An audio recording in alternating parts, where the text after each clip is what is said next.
Hi, I'm Mike Zyda, and today's talk is on my second trip to China, which was the 3rd through the 10th of January in 2016. So I'm going to share you the slides, bring them up. Here we are.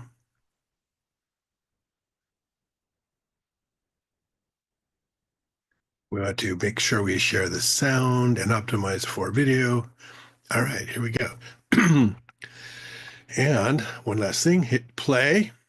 Okay, here we are. China, 3 through 10 January 2016. I'm Mike Zyda, and today is actually the 8th of November. I'm not fixing that. And my trip started in Beijing. Beijing, this is CCTV building, and really started in Los Angeles Airport International Air China Star Alliance, flying to China. And here we are flying across the ocean. Now we're already just about to fly over Pyongyang and land in Beijing. And here I am at Beijing Airport, just going a little quick. I'll slow down a bit. And the hotel I stay at in the first part of the trip is the Hotel New Otani. The Changfu Gong is the Chinese name of the hotel. And there it is. And there's a couple of things from in and around the hotel here. It's kind of cool, like a hotel. It's kind of the January is gray, cold part of the year. You can kind of see some ice on the little pond they have out in the back of the hotel. And it's just, I thought I'd give you what it looks like there. Kind of this cool little pagoda-like structure. You can see the koi fish are still there doing well. And outside, you can see people doing Tai Chi at the hotel. And I think this third one is a video, so I'll play the video.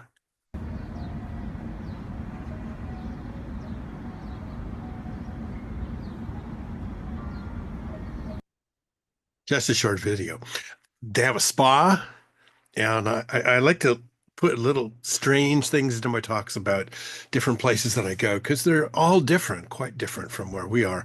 And here is the spa list of things you can get done. You can get ear cleaning, 98 renminbi, cupping for 98 renminbi, the gua sha treatment, which who knows what that is? I don't know what that is. Um, Korean leg massage. Does that mean a Korean comes and massages your leg or what? I have no idea. My favorite though is cloud head.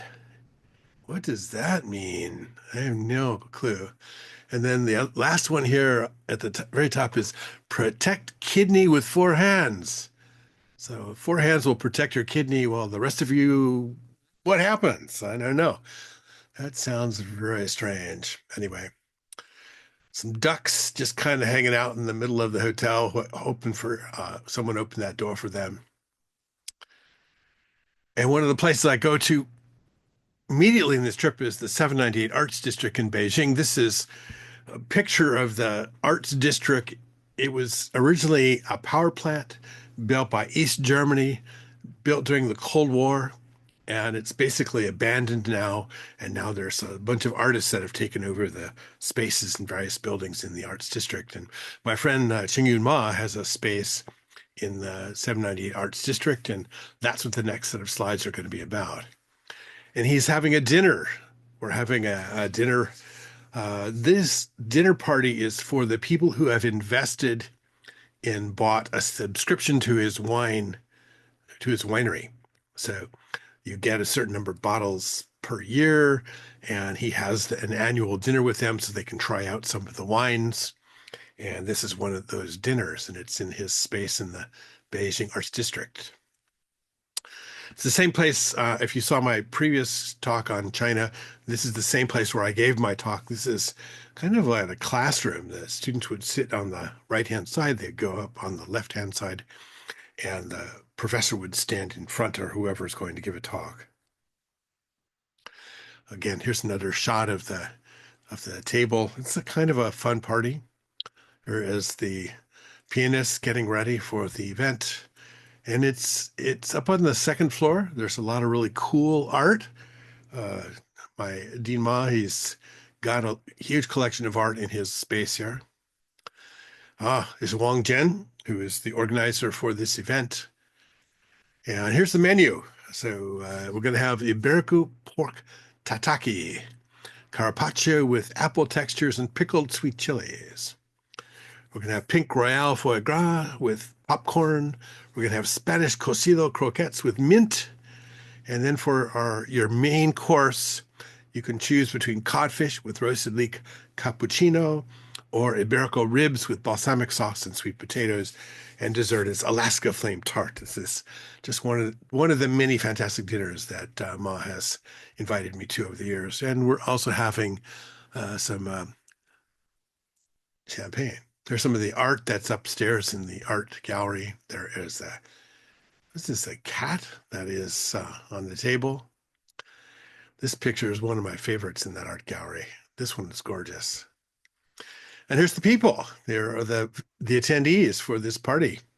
There's Dean Moss standing up there and with the glasses on. He's holding a glass of his wine, and a lot of very interesting visitors. I have no idea who they are. Some of them are actors and actresses in the film and entertainment industry in China. He knows a lot of them. Uh, I know this guy who's in the center. I have seen him in films before. I don't know his name. The woman on the left is also in film, and I don't know her name, but they are at this event. It's really cool. And here's everyone taking lots of pictures and videos of Dean Ma giving his speech. Again, one of the art pictures. This one's close up. And there he is again. He's going to sing. This is a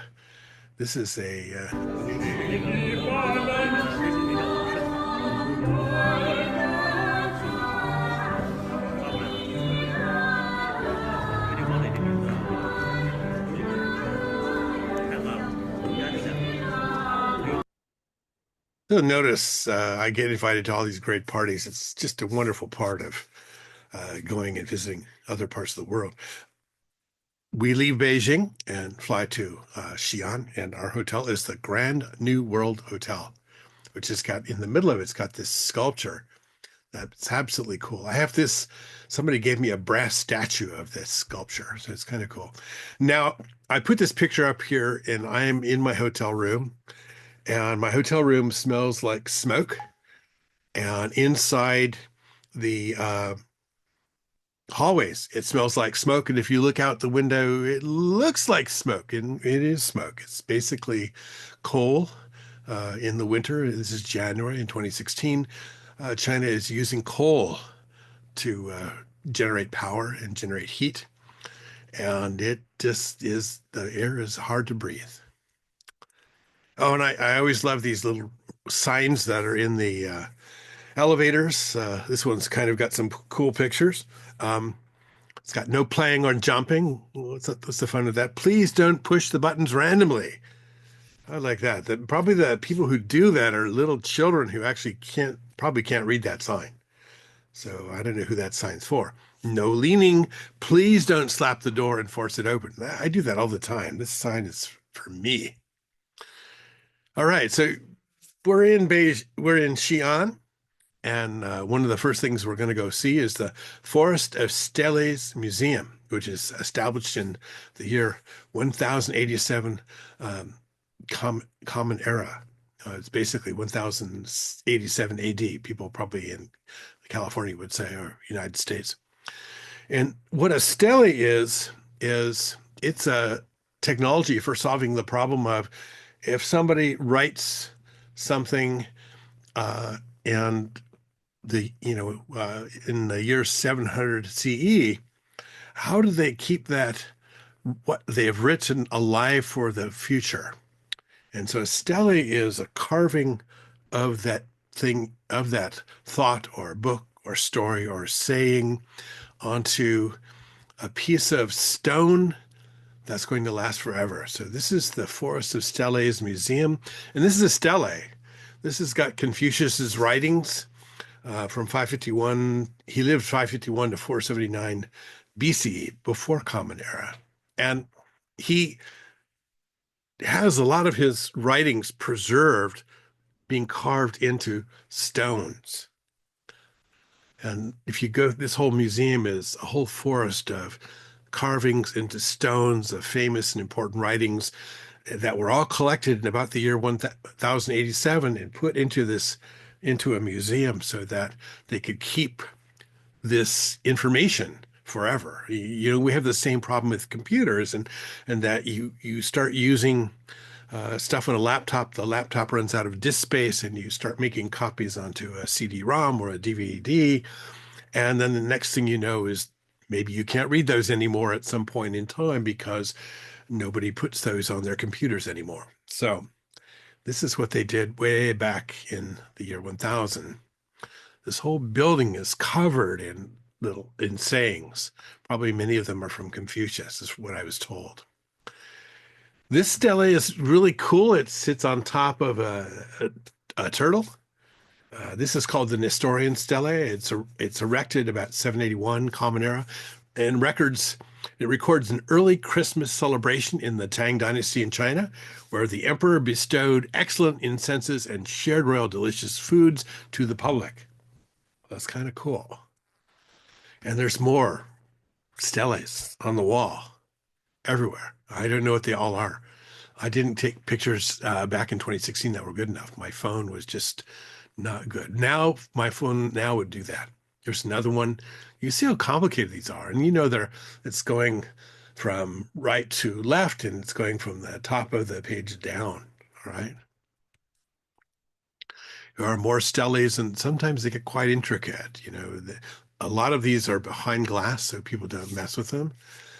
But they have really intricate frames or, you know, very hard stone bases so that they don't get knocked over or messed or moved or anything.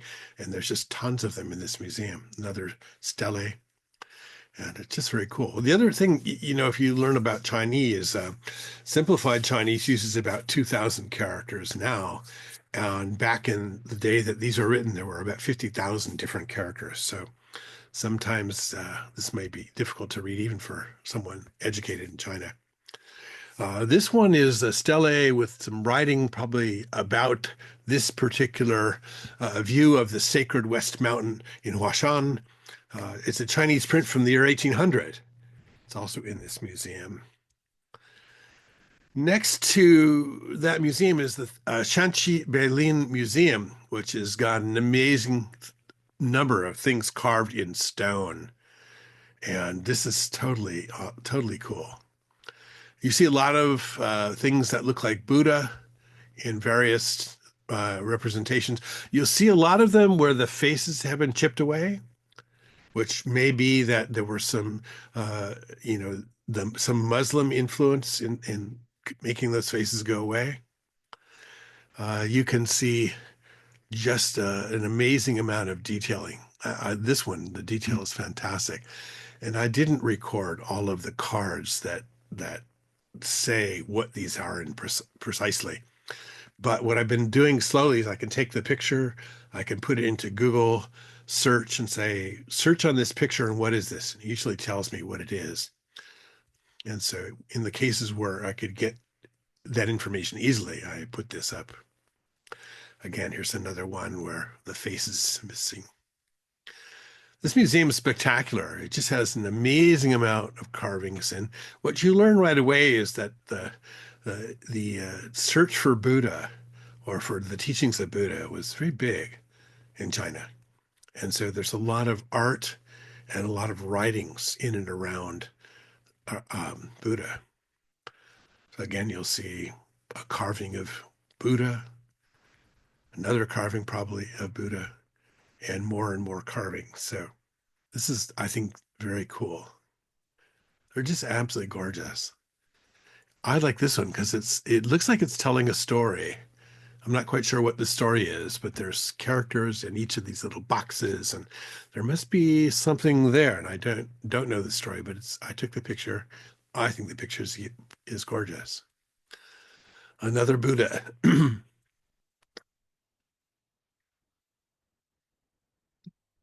Here's another statue. It's a little broken. I think the one of the arms is off, the nose is chipped, but you know, this is in a museum since the year 1000 practically.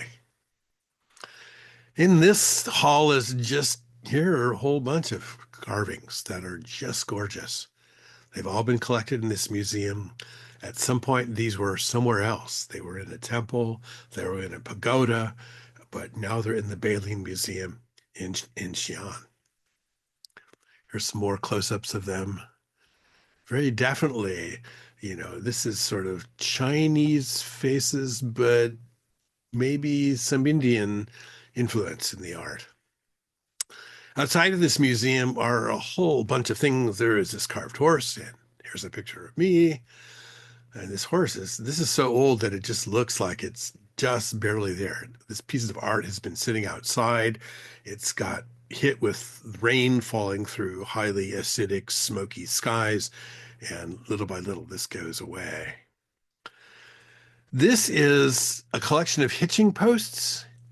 So they all have weird carved faces, and somebody's collected all these hitching posts and put them in this part of this museum outside. And again, they have the same problem with putting this type of art and leaving it outside, is that eventually it just dissolves. But it's still kind of cool. I like this particular dog there. It's kind of neat. And this is like a dinosaur. I don't know what this is, honestly. This is this is a tomb. This is someone's elaborate tomb that has been collected and put inside this museum. It's got all this gorgeous carvings and etching. These are multiple pictures of that tomb from different sides. And some of the artwork that you see in from those tombs, it's very cool. I don't know, this is some kind of guy sticking his tongue out in anger. Oh, here we go. I'm not sure if this looks like a dinosaur. It's either that or a giant dog. I never knew what this was. I just thought it was kind of scary. Oh, there he's scaring me. Yeah. All right. This is some more, who knows what it is, but it's very cool looking. This one I love a lot. This carving has snakes all over it, and it's got the skin of the snakes exactly right. And absolutely gorgeous. The next picture, I'll show you some more pictures of that with some of the carvings up close. This is a statue. This is the Qing statue of Zhou Kong. So I don't know. Zhou Kong is some type of warrior. He's got this amazingly sharp sword. And this picture I thought was just like, whoa, who is this guy? Here we go. You get this snake picture once again. And here's some close-ups of the skin. I just think the detailing on the artwork in this museum and on these sculptures, which are over, 1,500 years old, are just amazing. All right. Got a little duck. We saw the real duck earlier. Again, is this a tapper? Maybe that's what this is. It's a tapper. Could be a tapper. Okay, I would always see something that's really strange, like this is a fire extinguisher box. It's a fire extinguisher box. Somebody kind of wrote it out in their own English. All right. If you're in Xi'an, there's this giant city wall, and I'm just showing you one picture of it. I think in one of my future talks, I may have a lot of pictures of the city wall, but it's very big, and it goes around the central core of the original part of Xi'an. And it was basically to protect itself from invading warriors. I mean, Xi'an is, I think, founded in something like 202 BC, is it 202 Common Era, if I recall correctly. So actually, I think it's 202 BCE. It's a long time ago. As you move about through Xi'an, you see just rivers everywhere go through the town. And this is a quick map. You can see Xi'an. You can see Lintong is up to the left. Lintong is where Dean Ma's winery and vineyard are, and it's also where the Terracotta Warriors Museum is. All right. We're back at the Grand New World Hotel in Xi'an, and you can look out in the sky, and it's gray and smoky smelling. This is winter. They're burning coal. All right. And Now we're in a car. We're going to the Ministry of Culture of Shanxi Province.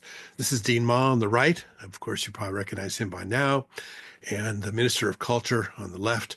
And they're signing an agreement and with us to be cultural and technological advisors to the Ministry of Culture. So it's kind of cool. We sign this agreement, and I get a letter of appointment. And this letter of appointment says Michael Zyda is going to be a cultural and technological advisor and consultant to the Ministry of Culture.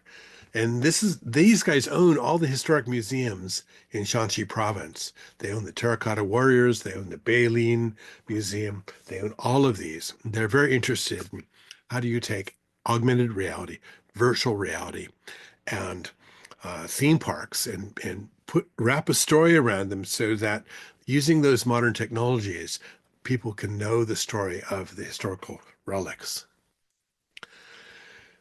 After that meeting, we go off to the Terracotta Warriors Museum to meet with some of the staff there. And I don't have any pictures of that staff meeting. I thought it was too formal to take a picture. And we dropped in to see the Warriors just for about an hour. And then we had to go somewhere else. But you've seen some of these pictures. I took these for our brief run through the museum. And there's a picture of Dean Ma. And, so Ma means horse in Chinese, and he wanted his picture taken next to the horse. He's a fun guy to be with. And this is the building, the second building, where it's basically recognizing the world heritage nature of the Terracotta Warriors Museum and our efforts to start this project. All right, we're back at the hotel, the Grand New World Hotel in Xi'an, and we're going to have dinner, and we're looking at the menu, and I didn't take the whole menu. I just took the fun parts of the menu. So tonight we could have camel meat stewed in sour flavored tomato soup, or we could have stewed camel's feet, or we could have marinated camel's meat with Chinese red pepper. I'm not sure what I chose, but I'm sure it wasn't a camel. It probably was something more like beef. And I don't know, I just saw these and I said, I got to take a picture of these. They're really cool. These cool piece of art. This is my hotel room in that hotel. It's pretty nice. It's very clean. It's perfect. So if you ever are thinking of going to the Grand New World in Xi'an, it's a great hotel. All right, so we're going to do a trip to the giant wild goose pagoda in Xi'an. And the giant wild goose pagoda is the start of the journey to the West, which you can see the book on the right. That's the volume 1. And Journey to the West is a Chinese novel published in the 16th century during the Ming Dynasty and attributed to Wu Cheng'an. It's regarded as one of the great Chinese novels and has been described as arguably the most popular literary work in East Asia. The novel is a fictionalized and fantastic account of the pilgrimage of the Chinese Buddhist monk Xu Anzang, who journeyed to India in the 7th century to seek out and collect Buddhist scriptures, or called sutras.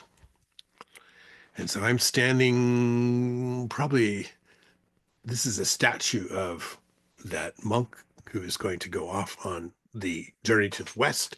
If you're in China and you're in Xi'an, the journey to the West could be to India. And in the back, kind of in the haze, is the giant wild goose pagoda. Here's the wild goose pagoda. We're going to get closer to it. You can see a policeman's wearing a face mask with a breathing apparatus because he's going to be outside all day in Xi'an. I have had friends in Xi'an get hospitalized from the air there.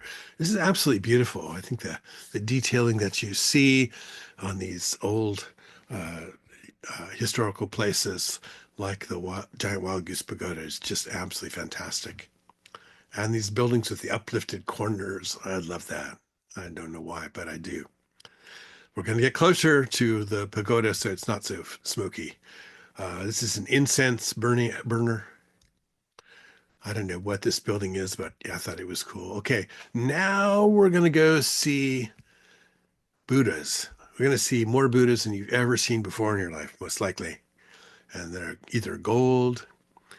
And this is my former student, uh, Tianju, Tianju, and he's from Xi'an, and he I happened to be in Xi'an before he was flying back to USC to work on his degree and be my TA.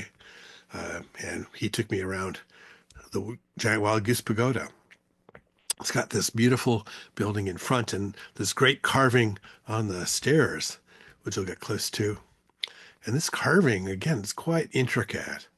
You know, in the mid 700s, China was very into, you know, decorating at the great detailed level. It's cold. That's why I'm wearing this stocking cap. And we're going to go up and check out here. Here's another incense burner. And we're going to go check on Buddha. This is a golden Buddha. So we go in and we see the golden Buddha. This is absolutely gorgeous.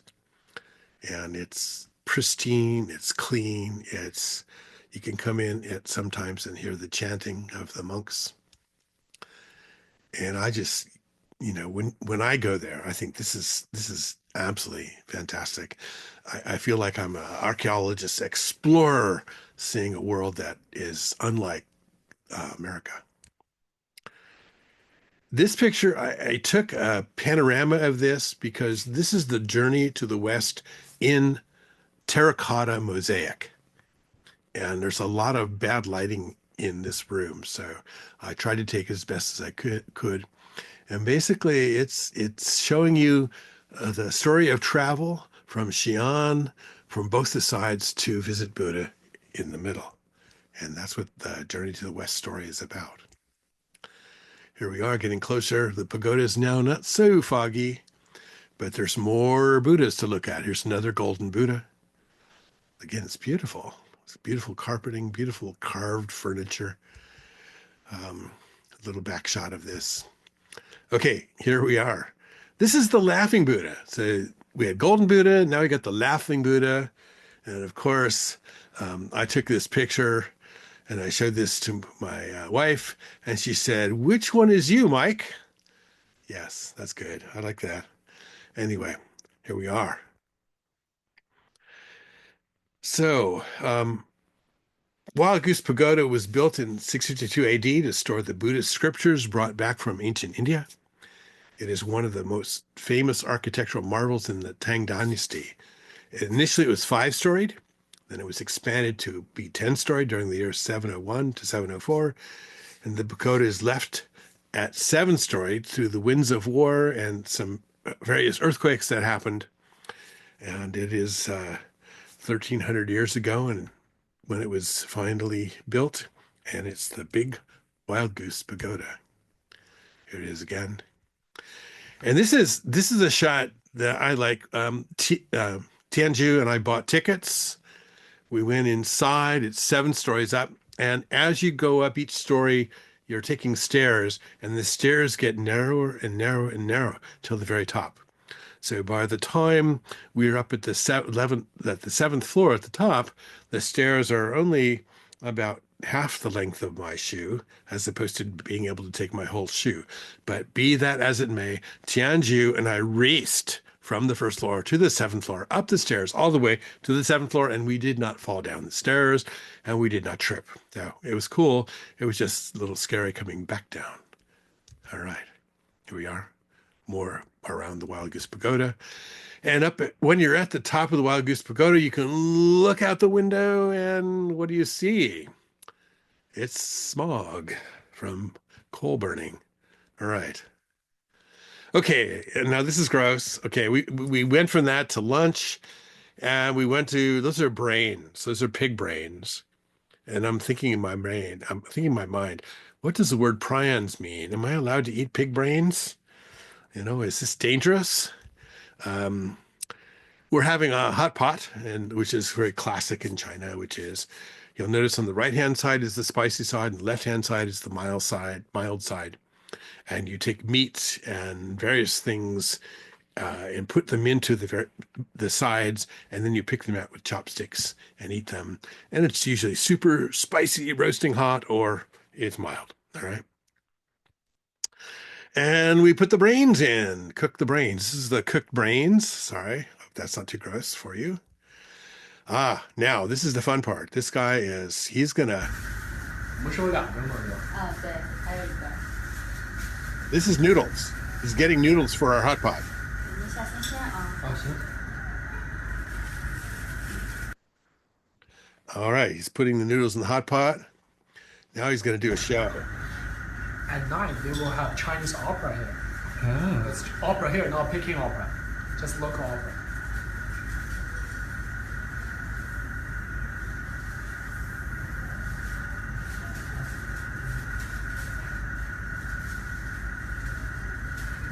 Oops. It's good? Yeah, it's good. I'm just catching a little video here.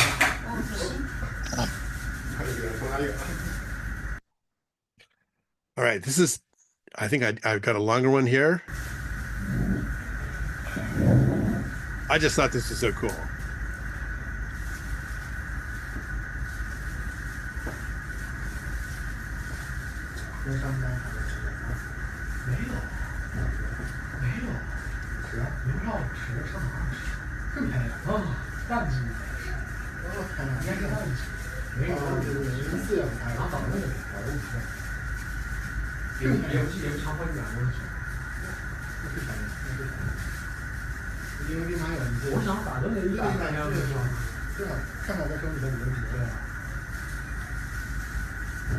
He's getting it ready for the hot pot.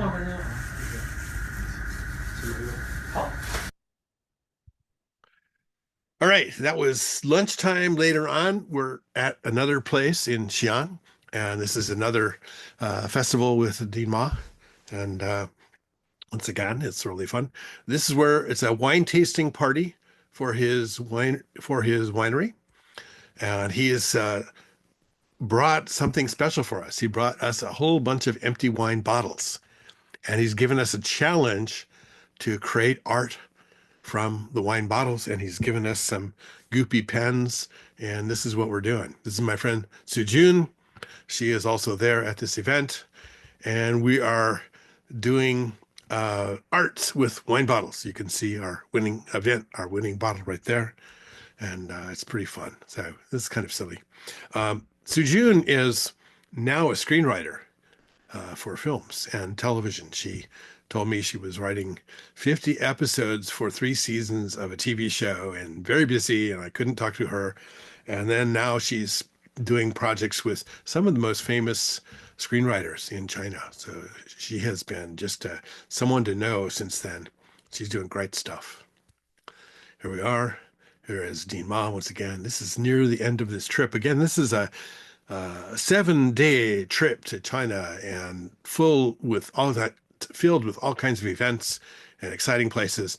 And I'm now flying from home, Beijing, to Guangzhou, Guangzhou to Los Angeles. And that is the end of my trip. Acknowledgements, Qingyun Ma, Dean Ma is one of my close friends, and he's awesome. Wang Jian always does the organization of all these events. Su Jun is someone I have met in this trip, and I've kept in touch with and been a mentor on and off to her with respect to her career. And she's doing amazing successes in the entertainment industry. Anyway, this is my address, my website. If you are interested in asking me other questions about this talk, this is just to give you a quick look at what do I do in China? What are my trips like? Some of my trips are going to be 3 weeks long and have about 300 pictures. And we'll let you know about those trips as I get them done. And thank you for watching this today. I will stop sharing and have a great day. And this has been my trip to China, January 3rd through 10th, 2016. And this is now 2024. It's a long time ago now, but I remember it very well and have captured a lot of nice pictures. Anyway, have a great day and bye-bye.